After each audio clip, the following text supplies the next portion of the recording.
दंडवत घालता येत नाही, नाहीतर मी तुम्हाला दंडवत घातला असता. आजची सभा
ठीक आहे. आजची सभा ही अभूतपूर्व आहे आणि विरोधकांना हे मान्य करावंच लागेल. अंबादास, तुम्ही सत्ताधाऱ्यांना जे आव्हान दिलेलं आहे ते आव्हान त्यांना काय पेलेलं असं मला वाटत नाही, कारण त्यांच्याकडे सत्तेची मस्ती आहे, पैशाची मस्ती आहे, पण माझ्याकडे निष्ठेची शक्ती आहे.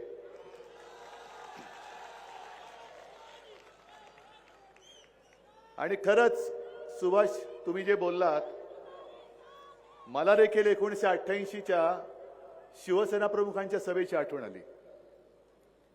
आज आपल्या शिवसेनेची पुन्हा नव्याने मी सुरुवात करतोय. ज्यांना ज्यांना दिलं त्यांनी खाल्लं, माजले आणि गद्दार झाले. चला नवीन सुरुवात करूया आपण. काय बिघडलेलं नाहीये. बघा कितीतरी नवीन चेहरे आपल्याकडे आलेले आहेत. मी आजचा पेपर मुंबईतलं त्याचे कटिंग आणले. त्याच्यामध्ये आपले रावसाहेब दानवे, पडलेले खासदार, म्हणजे पडले तरी मस्ती नाही उतरत. त्यांचं एक वक्तव्य आहे. त्यांनी असं म्हटलं की त्यांच्या ताटात सगळे पक्ष जेवून गेलेत. अहो दानवे साहेब, हे जर का खरं असेल तर आता तुम्ही आमच्या पाण्यातलं उष्टा खरकट का खाताय? सगळ्यांच्या पाण्यातलं का खावं लागतंय तुम्हाला? स्वतःच्या ताकदीवरती अजून तुमचं पोट का नाही भरत आहे? का अजूनही खाल्ल्यानंतर तुम्हाला काय भस्म्या रोग झालाय का? की किती खाल्लं तरी काय भूकच भागत नाही? किती खायचं?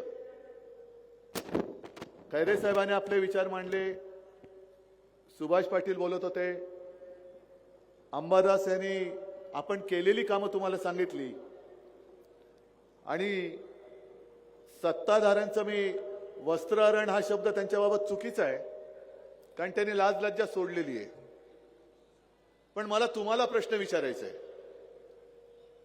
मला तर धक्का बसला आश्चर्याचा आणि वाईटही वाटलं की मी मुख्यमंत्री असताना जी जी कामं इकडे सुरू केली होती ती कामं अजूनही झालेली नाहीयेत. 365 दिवसामध्ये फक्त 44 दिवस पाणी येते घरी. काय संभाजीनगरमध्ये माणसं राहतात की नाही? आणि जर संभाजीनगरमध्ये माणसं राहत आहेत तर त्या माणसांच्या अंगामध्ये काही चीड, राग, द्वेष, उद्वेग काय आहे की नाही? अरे आपलं सरकार या गद्दारांनी पाडलं नसतं तर आज मी तुम्हाला रोज पाणी देऊन दाखवलं असतं. मी काय केलं होतं काय नाही हे माझ्यापेक्षा तुम्हाला जास्त माहिती आहे. पाण्याच्या योजनेसाठी मी नुसते पैसे मंजूर नव्हते केले. जेव्हा मला कळलं की संभाजीनगर महापालिकेकडे पैसे नाहीयेत, मी ती योजना सरकारच्या खात्यात टाकली होती आणि सरकारकडनं तो मी खर्च करून ती तुम्हाला मी योजना पूर्ण करून देणार होतो. भूमिपूजन केलं होतं. मुख्यमंत्री म्हणून मी एक दोनदा ती पाहणी करायला आलो होतो. सगळं काही करत होतो. आणि विशेष म्हणजे मला एका गोष्टीचं शल्य नक्की आहे.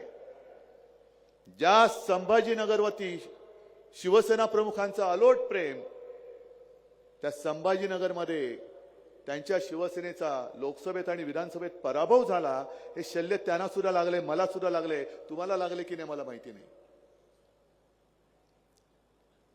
एक नातं आपलं आणि संभाजीनगरचं शिवसेना प्रमुख मानत होते, तेच नातं मी मानतोय. आणि त्याच नात्याच्या हक्काने आणि अधिकाराने मी इथे आलोय. मला इथे तुमचं प्रेम दिसतंय.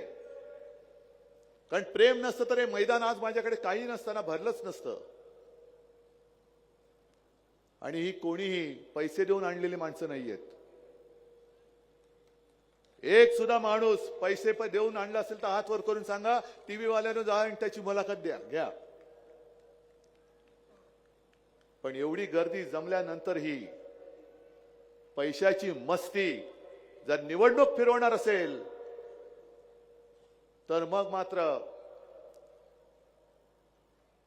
अस्तित्व, जेव्हा आम्हाला विचारलं जातं की तुमच्या अस्तित्वाची लढाई आहे का, आमच्या अस्तित्वाची काळजी करू नका, आम्ही आहोत ते असे आहोत. पण आपल्या वाट्याला कसं आयुष्य आलं पाहिजे त्याचं ते निश्चित करणारी ही निवडणूक आहे. अस्तित्वाची लढाई आमच्या नाहीये, ही तुमच्या आयुष्याची लढाई आहे, ज्याच्यासाठी आम्ही लढतो आहोत. म्हणजे मला खरं आश्चर्य वाटलं की येताना मी होर्डिंग बघत होतो. किती निर्लज्ज लोक असतात. संपूर्ण यांचं डबल ट्रिपल इंजिन लागलेलं आहे. इकडे इंजिन तिकडे इंजिन, मध्ये प्रशासकाचा कारभार म्हणजे इंजिन यांचंच होतं. तरी देखील मेवा भाऊ गती विनाशाची, विनाशच चाललंय. विकास कुठे आहे? विनाशाकडे चाललोय आपण. त्याच्यानंतर अजित पवार, वेळ बदलायची. अरे परत पक्ष बदलताय की काय? आणि त्याच्या खाली बाकी गद्दाराचं सोडून द्या, त्यांना काय कळलेलंच नाही कारभार. पण अजित पवारांच्या होर्डिंगवरती एक वाक्य वाचलं, संभाजीनगर आम्ही नशामुक्त करू.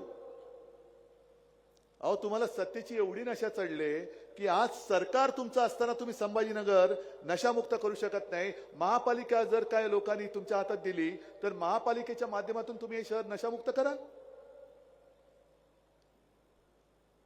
आणि प्यायला पाणी मिळत नाहीये, दारूचे परवाने पटपट मिळत आहेत.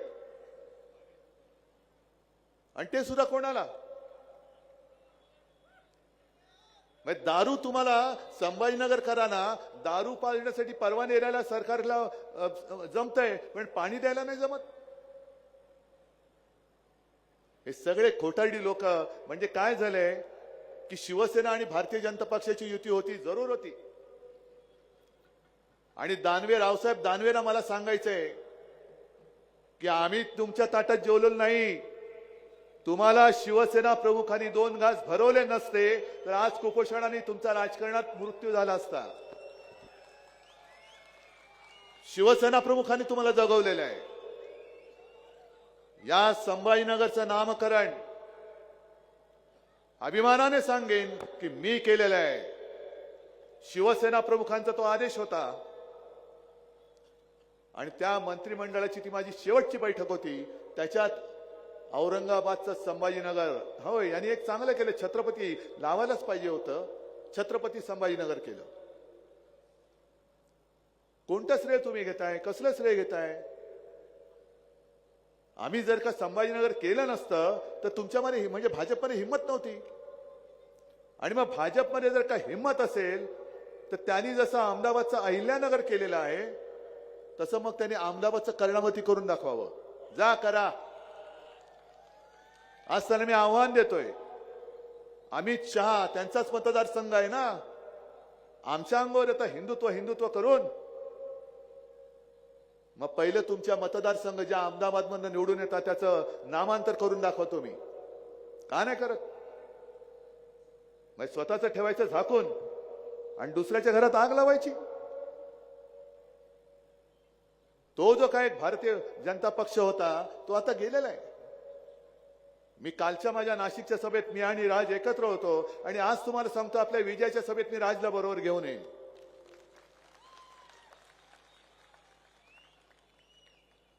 कारण एक नवीन सुरुवात आपल्याला करायची. नाशिकमध्ये सुद्धा तेच, मुंबईमध्ये सुद्धा तेच, संभाजीनगरमध्ये सुद्धा तेच, सोलापूरमध्ये तेच, कल्याण डोंबिवलीमध्ये तेच. अहो, जगातला मोठा पक्ष आणि त्यांच्याकडे उमेदवार द्यायला माणसं नाहीत. मग ह्याचं उचल, त्याचं उचल, त्याचं उचल. बरं, सगळ्यात कहर म्हणजे एक डोक्यात तिडी काढणारी बातमी मी आज वाचली, तुम्ही सुद्धा वाचली असेल. गेल्या 1-1.5 वर्षापूर्वी बदलापूरमध्ये एक दुर्घटना घडली होती, माहिती आहे ना तुम्हाला, चिमुकलीवरती अत्याचार झालेला. आणि त्याच्यामध्ये अक्षय शिंदे या माणसाला पकडलं होतं.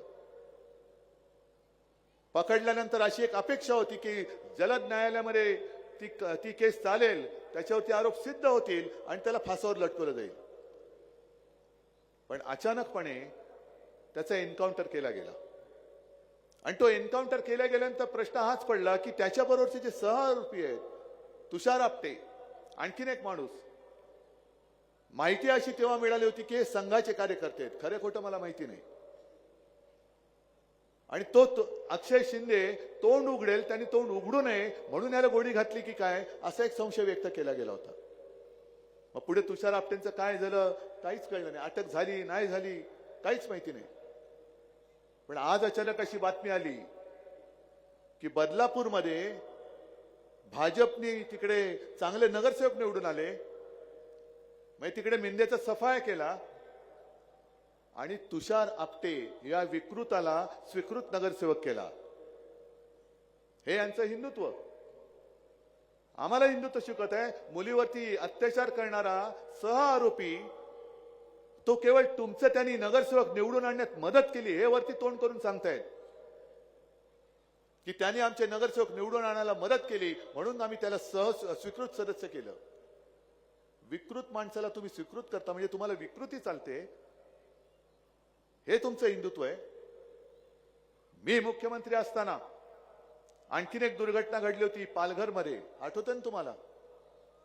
2 साधूंची हत्या झाली होती. दुर्दैवी घटना होती. ताबडतोब पोलीस कारवाई करून जवळपास 100-125 लोकांना आपण अटक केली होती. कोणालाही सोडला नव्हता. पण जणू काय त्याच्यामध्ये उद्धव ठाकरेंनी काय केलं, उद्धव ठाकरेंनी हिंदुत्व सोडलं अशी जी बोंब मारली होती याच मेवा भाऊनी. आणि त्याच हत्याकांडामध्ये जो आरोप म्हणजे जो आरोपी आहे, ज्याच्यावरती आरोप केले गेले होते, त्यालाच भाजपने पक्षात प्रवेश दिला होता. हे यांचं हिंदुत्व. म्हणजे एक तर तुम्ही आरोप करताय ते खोटे आहेत, नाहीतर तुम्हाला कोणी चालतंय, भ्रष्टाचारी पण चालतायत, बलात्कारी पण चालतायत, खुनी पण चालतायत. म्हणजे जो एक भाजप होता राष्ट्रप्रथम, तो भाजप मेला आणि भ्रष्टाचार प्रथम, गुंड प्रथम, बलात्कारी प्रथम हे आता भाजपचं नवीन घोषवाक्य झालेलं आहे. हे मान्य तुम्हाला? हा पक्ष आपल्यावरती महाराष्ट्राची संस्कृती रसातळाला नेतोय, पक्ष फोडतोय, चिन्ह चोरतोय, केलेली कामं चोरतोय. म्हणजे मला एक गोष्ट आवडली, मुद्दामून मी ती बातमी कट करून घेऊन आलेलो आहे. जयंत पाटील जे आपले आहेत राष्ट्रवादी काँग्रेसचे, त्यांनी सांगलीमध्ये का कुठे एक भाषणात चांगलं बोलले.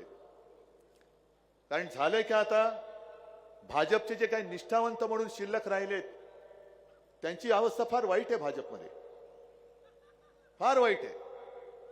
म्हणजे जे सगळे माखलेले लोक आहेत कशा कशाने त्यांना भाजपात घेतलं जातंय. त्यांना आंघोळ घालायचं काम निष्ठावंतांना करावं लागतंय. सगळं त्यांचं धुवून पुसून साफ करायचं आणि डोक्यावर घेऊन मिरवायचं, हे निष्ठावंतांचं काम राहिले. म्हणजे निष्ठावंतांच्या खांद्यावर उपऱ्यांचे ओझे. तो पिंजरा पिक्चर होता ना, त्याच्यात कोणाच्या खांद्यावर कोणाचे ओझे. आणि त्यातलाच एक डायलॉग काल जयंत पाटलांनी मारलाय की भाजप म्हणजे कसा होता, नीतिमत्ता, साधन, सुचिता.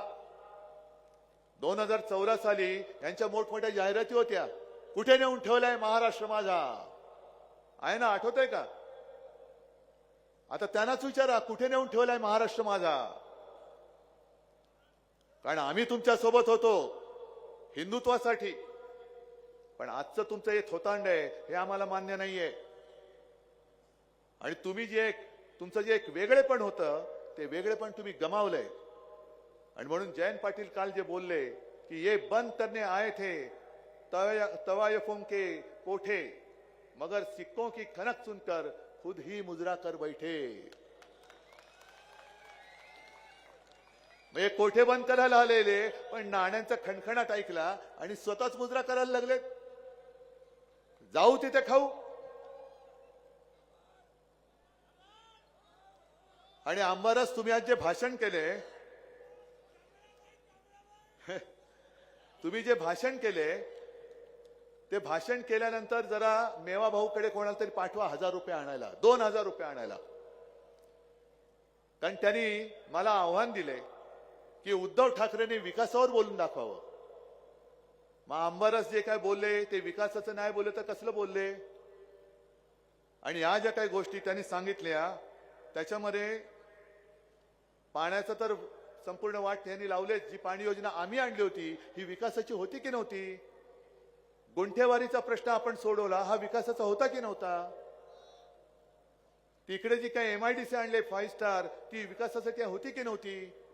शाळेच्या दर्जामध्ये सुधार केला होता, रस्ते सुधारले होते, कचऱ्याचा प्रश्न सोडवला होता, अनेक गोष्टी केल्या होत्या. या विकासाच्या होत्या की नव्हत्या. पण 2000 रुपये तुम्ही मला माझ्या विकासाच्या भाषणावरती बक्षीस लावण्यापेक्षा माझ्या शेतकऱ्याला जो तुम्ही त्यांची थट्टा करताय 1 रुपयामध्ये पीक विमा, 6 रुपयामध्ये, 5 रुपयामध्ये जा, त्याचं पहिलं देणं आहे ते देणं तुम्ही द्या. आजच मला कोणीतरी सांगितले की आता फोन पे त्याच्यावरती 2-2000 रुपये वाटायला सुरुवात झाले. निवडणूक आयोगाने आणि पोलीस कमिशनरने याच्यात लक्ष घालायला पाहिजे. जर ते सच्चे असतील तर ते पण तिकडे जाऊन जर का मुजरा मारत असतील तर मग त्यांच्याकडनं नाही तर कोणाकडनं अपेक्षा करायची. सगळा कारभार जर का तुम्ही पैशाने विकत घेणार असाल. म्हणजे ही पहिली निवडणूक अशी बघितली की जिकडे विरोधी पक्षाकडनं कोणी उमेदवार शिल्लकच राहू नये, तो त्यांनी मागे घेतली पाहिजे उमेदवारी. आणि माझा उमेदवार हा बिनविरोध आला पाहिजे म्हणून दमदाटे आणि पैशाचं आमिष दाखवलं जाते. पण मला माझ्या सगळ्या उमेदवारांचे इकडे जालनाचे सुद्धा उमेदवार आले, सगळ्यांचा अभिमान आहे. तुम्ही निष्ठेने लढाईला उभे राहिलेला आहात. आणि महाराष्ट्र हा नेहमी लढवय्याला साथ देत असतो, गद्दाराला साथ देत नाही. आम्ही लढतो आहोत, आम्ही तुमच्यासाठी लढतो आहोत.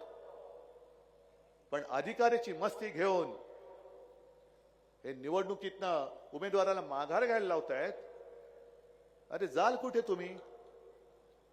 कारण सगळीकडे जर का तुम्ही पैशाची आणि सत्तेची मस्ती दाखवायला लागलात तर बंगालमध्ये जे चाललंय, ममता बॅनर्जी जे रस्त्यावरती उतरल्यात तसा महाराष्ट्र रस्त्यावरती उतरल्याशिवाय राहणार नाही. तुम्ही विरोधी पक्षांवरती ईडी, इन्कम टॅक्स आणि CBIचे धाडी टाकताय. आणि तुमचे सगळे जे बगलबच्चे आहेत, चेले चपाटे आहेत, गुन्हे केले तरी त्यांना कसली काही परवाच पडलेली नाहीये. सरळ भाजपात जात आहेत आणि भाजपाला सुद्धा आंघोळ घालून त्यांना स्वच्छ करून टाकतायत. एवढ्यावरती थांबत नाही प्रकरण. अजित पवार तोंड मोठं करून सांगतायत की ज्या लोकांनी त्यांच्यावरती 70,000 कोटी रुपयांचा घोटाळ्यांचा आरोप केला होता ते आज माझ्याबरोबर म्हणजे अजित पवारांबरोबर सत्तेमध्ये बसलेले आहेत. अजित पवार माझ्याही बरोबर सत्तेत होते. पण विशेष म्हणजे ज्या देवेंद्र फडणवीसांनी 70,000 कोटी रुपयांचा घोटाळ्याचा आरोप अजित पवारांवरती केला होता त्यांच्या मांडीला मांडी लावून दोघ जण एकमेक बसू कशी शकतात. बरं, याबद्दल जर का देवेंद्र फडणवीसांना विचारलं तर देवेंद्र फडणवीस उत्तर द्यायला मस्त आहेत. त्यांची केस चालू आहे. अहो तुम्ही चालू आहात, केस तर चालू आहे माहिती आहे. पण ढीगभर पुरावे, गाडीभर पुरावे तुम्हीच घेऊन गेला होतात ना. अजित पवारांवरती आरोप तुम्ही केले, केस कोणाच्या सांगण्यावरनं घेतली गेली, चौकशी कोणी लावली. ढीगभर पुरावे, गाडीभर पुरावे तुम्ही घेऊन गेला होतात ना. मग जर ढीगभर पुरावे तुम्ही घेऊन गेला होतात आणि आज तुम्ही त्यांना उपमुख्यमंत्री केले तर आता ते पुरावे काय जाळावे. काय करायचं पुराव्याचं. मग दोन पैकी एक गोष्ट देवेंद्र फडणवीसांनी केली पाहिजे. एक तर पुरावे तुम्ही दिलेत त्या पुराव्यामध्ये तथ्य आणि सत्य असेल तर केसचा निकाल लागेपर्यंत अजित पवारांना मंत्रिपदावरनं काढलं पाहिजे. आणि जर का पुरावे खोटे असतील तर जाहीर अजित पवारांची त्यांनी माफी मागितली पाहिजे. दोन पैकी एक काहीतरी करा. दुतोंडी गांडोळासारखं वळवळ करू नका सत्तेसाठी. वाटेल ते बोलायचं, वाटेल ते करायचं. जी कामं म्हणजे माझा पक्ष तर चोरण्याचा प्रयत्न केलाच. अरे पक्ष चोराल, चिन्ह चोराल, माझी माणसं कशी चोराल?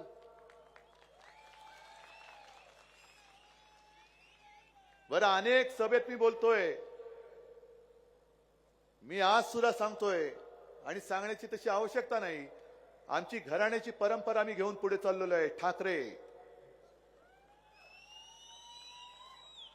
आमची घराण्याची परंपरा आहे आणि मी अभिमानाने माझ्या वडिलांचं नाव घेतो. अरे त्यांना त्यांच्या वडिलांच्या नावाची लाज वाटते तर माझ्या वडिलांचं नाव कशाला लावता? माझ्या वडिलांना लाज वाटेल काय? हे कार्ट बाळासाहेबांना लाज वाटत असेल की हे गद्दार माझं कार्ट.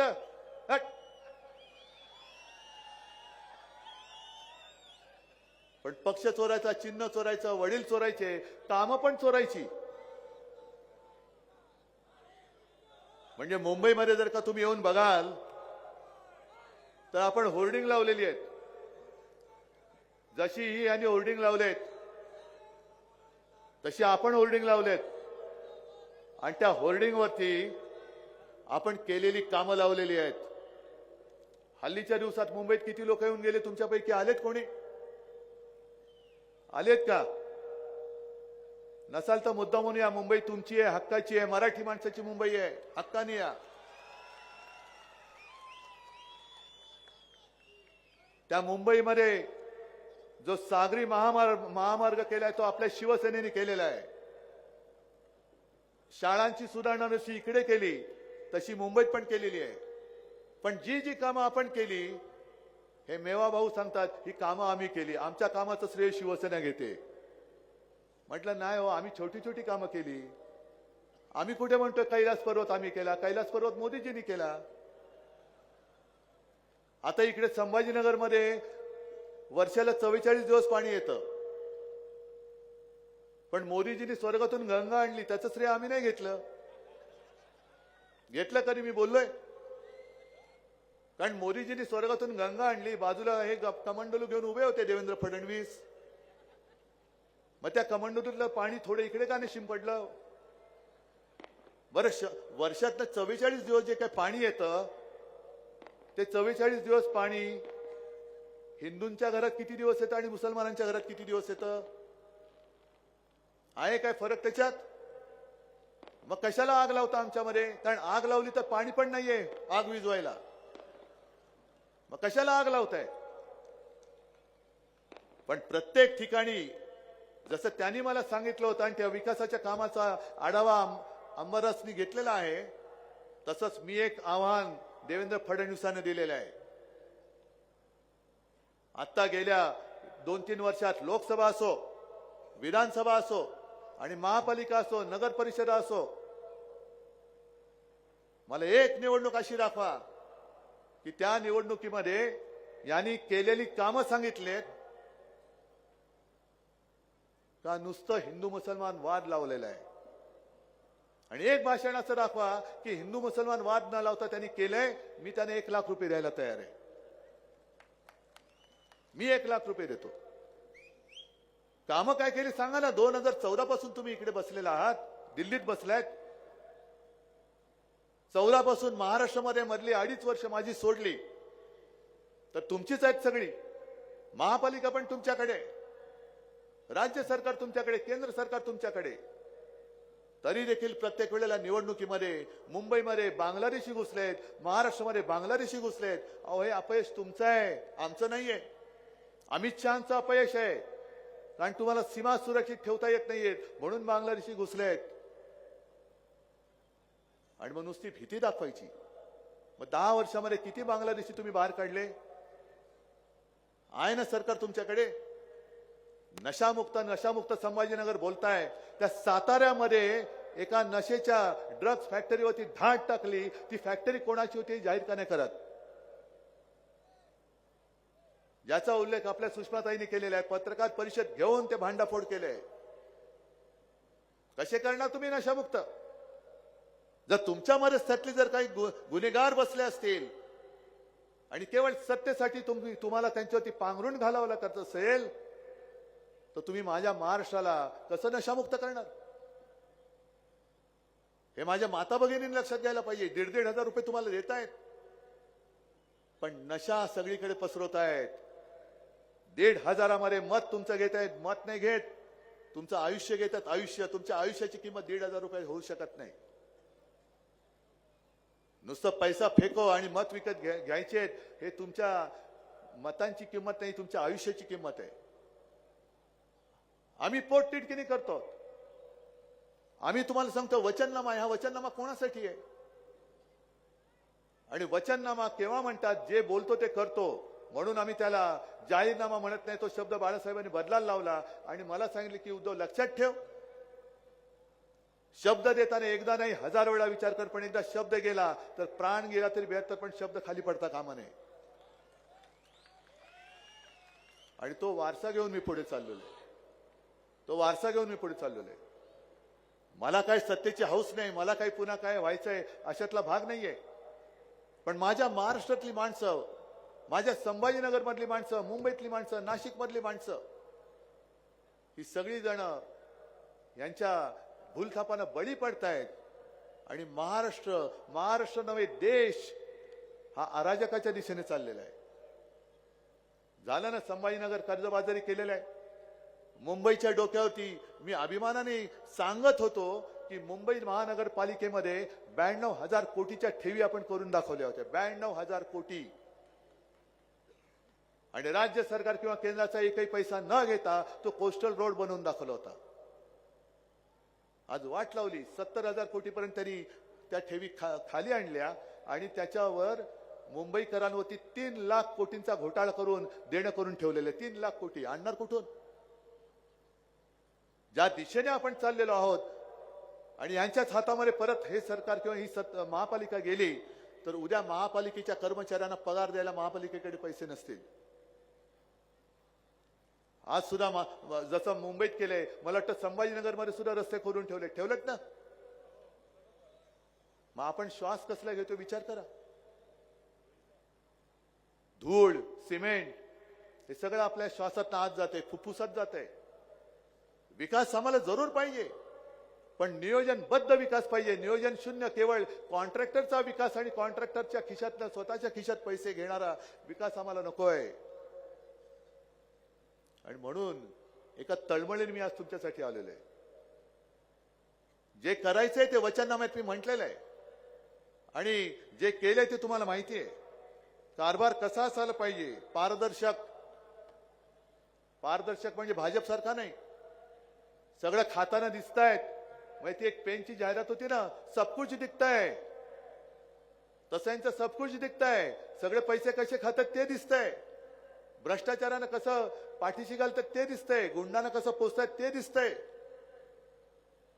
पण ही गुंडागर्दी आणि झुंडशाही बंद करण्यासाठी म्हणून हातामध्ये मशाल घेऊन मी तुमच्या सोबत आलेलो आहे. तुमच्या हिंमत आहे की नाही हातात मशाल घ्यायची? तुम्ही सगळेजण ठरवून मला सांगणार आहात की बस झालं, आजपर्यंत झालं, यांची थोतांड खूप झाली, यांची सोंगडोंग सगळी बंद करतोय आणि आम्ही परत एकदा या संभाजीनगरवरती छत्रपती शिवाजी महाराज आणि शिवसेना प्रमुखांचा अस्सल भगवा आम्ही पुन्हा फडकून दाखवणार आहोत. आहे एवढी हिंमत? बस तुम्ही एवढं काम करा. मी बाकीची जी वचननाम्यातली जी वचनं आहेत ती वचनं पूर्ण करण्याचं वचन मी तुम्हाला देतोय, पण मत द्यायचं वचन हे तुम्ही मला दिलं पाहिजे. तुम्ही एक वचन पूर्ण करा, मी बाकीचे वचन पूर्ण करून दाखवतो. आहे तयारी? देताय मला वचन? आणि उद्या पैसे घेऊन लोक आले तर? पैसे घेऊन लोक आले तर काय काय माता भगिनींना विचारतोय, पैसे घेऊन मुलांचं आयुष्य उद्ध्वस्त करणार आहात? मग ठरलं 16 तारखेला मला संभाजीनगरवरती आपल्या अस्सल शिवसेनेचा अस्सल भगवा फडकून देण्याची जबाबदारी तुमची.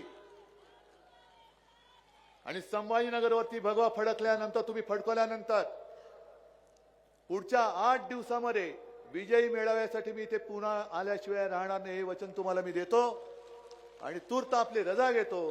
जय हिंद, जय महाराष्ट्र.